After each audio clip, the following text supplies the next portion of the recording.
It was a gray, overcast Monday morning when the courtroom doors creaked open, and in walked someone no one expected. He wasn't dressed like a lawyer, or even someone prepared for court. Hoodie, jeans, and worn sneakers, clearly a teenager, clearly alone. No briefcase, no legal pad, just a modest folder tucked under one arm. A few people chuckled. Others exchanged glances. The judge hadn't even entered yet, but already the gallery buzzed with murmurs and raised eyebrows. The clerk called the next case. State of California versus Daniel Blake. Everyone turned. The boys stood. The judge, stern and known citywide for his intolerance for games or wasted time, took one look and said, "Where is your legal counsel?" The boy replied, calm and steady, "I'll be representing myself, Your Honor." A wave of laughter rolled through the room. It felt absurd. A high schooler stepping into a legal arena meant for trained professionals? The prosecutor leaned back, arms crossed, smirking as if the show had already begun. The judge narrowed his eyes, clearly unamused. "This is not a mock trial, son," he said. "You understand this is real court." The teen nodded once. "Yes, sir." The judge sighed. "Very well, but you'll be held to the same standard as any practicing attorney." The boy opened his folder. The courtroom didn't know it yet, but they were about to witness something unforgettable. The judge motioned for him to begin. The teen stepped forward and asked, "Permission to present an opening statement?" He received a nod. What followed silenced the room. With a voice that was measured, confident, and practiced, the boy laid out the entire case in a clean, structured format. He highlighted the inconsistencies in the prosecution's narrative, identified the gaps in witness testimonies, and even hinted at mishandled evidence. But what struck people wasn't just what he said, it was how he said it. He referenced actual case law, Miranda versus Arizona, Brady versus Maryland, citing them with accuracy and relevance. The gallery, which had just minutes ago mocked him, now sat upright, listening. Even the prosecutor leaned forward, suddenly less confident. This was no bluff. It wasn't rehearsed gibberish. It was strategy. The judge's expression slowly changed from irritation to curiosity. This kid had something to say, and he was doing it better than half the lawyers in that room ever had. The teen moved to the table beside him and lifted a sheet of paper. "Exhibit A, cell phone location data," he announced. "These records show that my brother's phone was located 15 miles away from the crime scene at the time of the incident." The judge raised an eyebrow. The prosecutor objected. "Where did he get that?" The teen responded, "It was part of discovery. I submitted a subpoena using the California Public Records Act. The data came directly from the mobile provider." Murmurs returned. He continued, "I'd also like to point out that the officer's body cam footage was disabled during the arrest. This violates protocol as outlined in department policy." The judge leaned forward. "You're alleging misconduct." "I'm suggesting negligence," he answered. The prosecutor flipped frantically through his binder. This wasn't a boy fumbling through desperation. This was someone who had prepared, studied, and anticipated. Piece by piece, he broke the case apart, not with passion, but precision. His calm delivery only amplified the impact. When the prosecution's key witness took the stand, the teen didn't hesitate. "You stated you saw my brother at the scene. What time exactly?" The witness replied, "Around 6:45 p.m. "Are you certain?" the teen asked. "Positive." The teen held up a time-stamped photo taken from a security camera across town. "Can you explain how he's captured here at 6:46 p.m., 14 miles away?" The courtroom gasped. The witness blinked. The prosecutor objected. Overruled. The teen continued, gently but surgically unraveling the testimony. "Did you see the suspect clearly?" "Yes." "In the dark? From 30 feet away?" "Yes." "And yet you failed to mention the scar on his left cheek?" Silence. The boy wasn't aggressive. He was clinical, calm. The judge, visibly impressed now, jotted something down. One by one, he poked holes in the witness accounts. Not with tricks, but with truth. Facts became his shield. The law became his sword. This wasn't a performance. It was a dismantling.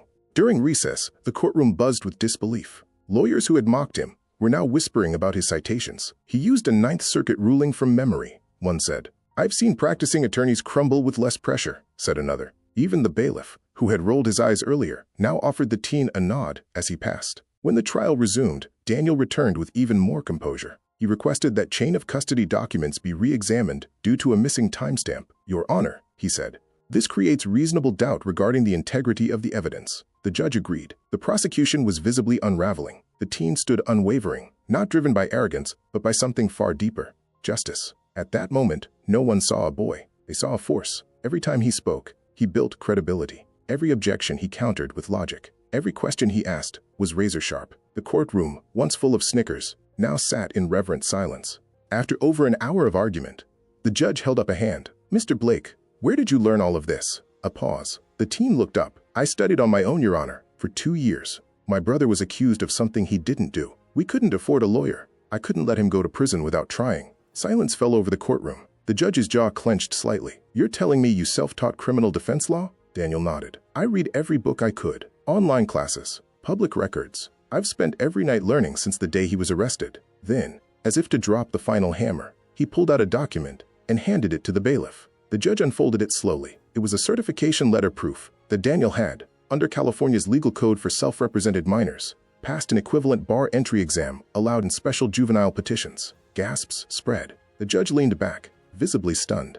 The judge slowly removed his glasses. "Mr. Blake, in all my years on this bench, I've never witnessed anything quite like this." The courtroom was utterly silent. The prosecutor had stopped writing. The jury members looked at one another in disbelief. "This court finds the defendant not guilty on all charges," the judge finally said. Applause erupted. People stood up. The courtroom that once laughed at the boy now honored him. His brother ran forward and hugged him, tears pouring down both their faces. For them, it wasn't just a legal win. It was survival, redemption, justice. Outside, reporters were waiting. Cameras flashed. Microphones extended. "Who taught you law? How did you do this? What's next for you?" But Daniel didn't smile for the cameras. He turned to his brother and whispered, "We're going home." And that moment, the quiet, humble end to a storm of brilliance, spoke louder than any headline ever could.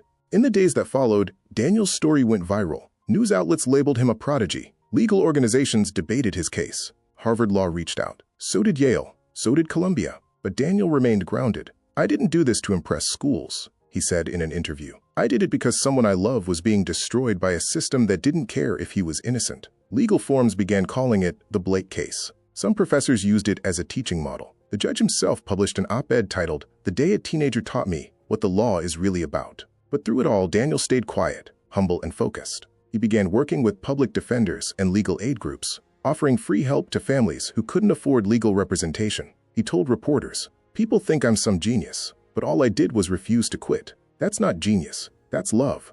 Years later, a journalist asked him what advice he'd give to young people who feel powerless. Daniel said, "Never let them tell you that you don't belong. Never let a suit or a title define whether you're capable. If the system is broken, don't wait for someone to fix it. Become the one who challenges it. Whether it's law, school, business, whatever, you don't need permission to learn, to lead, or to speak up." His words were printed on posters, quoted on podcasts, and carved into the memory of anyone who had watched that courtroom trial unfold. He became more than a legal hero.